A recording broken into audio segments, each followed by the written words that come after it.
All right, let's talk about that incredible, almost magical connection between music and our emotions.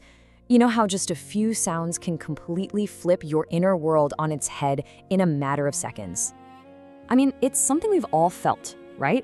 You could be having a totally normal day, you put on that one song, and boom, everything just shifts. So today, we're gonna get into exactly why that happens. And really, it all comes down to this one simple idea. Music is like this emotional language that the whole universe speaks. It bypasses all the logic. You don't need to know the lyrics, you don't need to understand music theory. The feeling just cuts right through, you know? It's a language we all just seem to get deep down. Okay, so let's get into it. How does this universal language actually work? How can sound talk to us before our logical brain even has a chance to process what's happening? I mean, just think about it for a second. The second you hear a soft violin, you feel that tension just melt away. Your mind just relaxes. And then on the flip side, a really powerful driving beat kicks in and your body just wants to move. It wakes up, it gets energized, and the amazing thing is you're not choosing to do this. It's a direct physical reaction. So what is actually going on inside our brains when this happens? Let's dive into the science of it all, because it's pretty fascinating how this all connects on a neurological level. Okay, and this is really the key to music's power. When we hear music, the sound waves basically take a shortcut in our brain.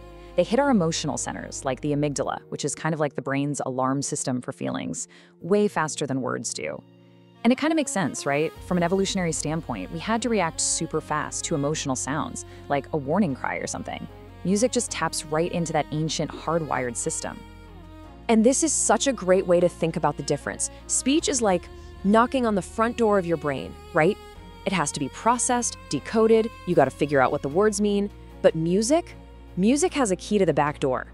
It just waltzes right into the rooms where you keep your memories and your deepest feelings, all without even asking. And that right there, that direct connection, is exactly why music is the ultimate time machine. Just a couple of notes, and suddenly you are right back in your childhood bedroom, or on that one summer road trip, or you're thinking of a person you haven't seen in forever. And it's not just a memory you're thinking about, you can actually feel it all over again. So if we think of music as this emotional language, then all the different styles of music, they're like the colors on a painter's palette. Each one can create a super specific mood. So let's take a look at that palette. And this is where we basically become the DJs of our own minds, right? We're curating our own emotional soundtrack all the time. And we know this stuff intuitively. If you need to calm down, you put on something slow. If you need to crush a workout, you find something high energy. We're constantly using music as a tool to get to a certain emotional place, whether that's deep thought or just pure, simple joy. So here's the big takeaway from all this. When you're listening to music, you're not just hearing notes and chords. What you're really hearing is a feeling that's been turned into sound. Joy literally has a sound. Sadness has a sound. Every single emotion does. But of course, we all hear this language a little differently, depending on who we are. What feels like a safe, cozy space for an introvert?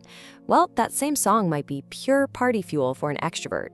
A sensitive person might feel like a song just gets them, while someone more logical might just be geeking out over the beautiful, complex structure of it all. And I think that's really music's most unique gift. It acts like a bridge between two totally different parts of ourselves, our heart and our mind. The emotional side and the logical side. It lets them talk to each other. All right, so we've talked a lot about how music affects us when we're just listening.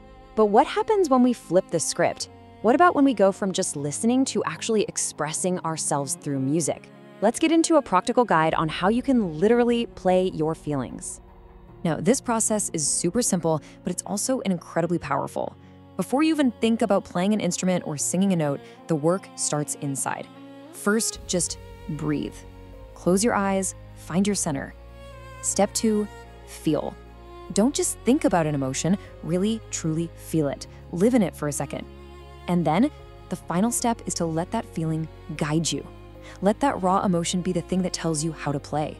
It'll tell you when to be loud, when to be quiet, when to speed up, when to slow down. Your emotion is now the conductor.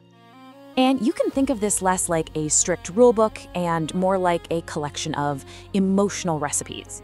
Your feeling is always the main ingredient. So if you're feeling sad, the recipe probably calls for something slow and thoughtful.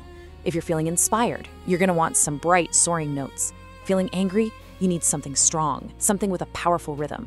And if you're feeling peaceful, well, that just calls for softness. And all of this brings us to our final and maybe the most important point of all. What happens when you actually succeed at this? When you channel your true, raw feelings directly into your music, will you create something that is just genuinely authentic? And really, that's the ultimate goal, isn't it? We've all heard music that's technically perfect, but it just feels hollow because there's no emotion behind it. But when a real, genuine feeling is driving the music, that's when it becomes honest. It's real. It has a soul. You can feel the truth in every single note. And it's that raw honesty that connects all of us. That's what makes a song last forever. It's what lets one person's private, personal feeling, once it's turned into sound, be understood and felt by millions of people.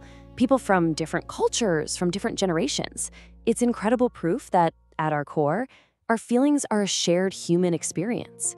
So let's wrap up with this one final thought.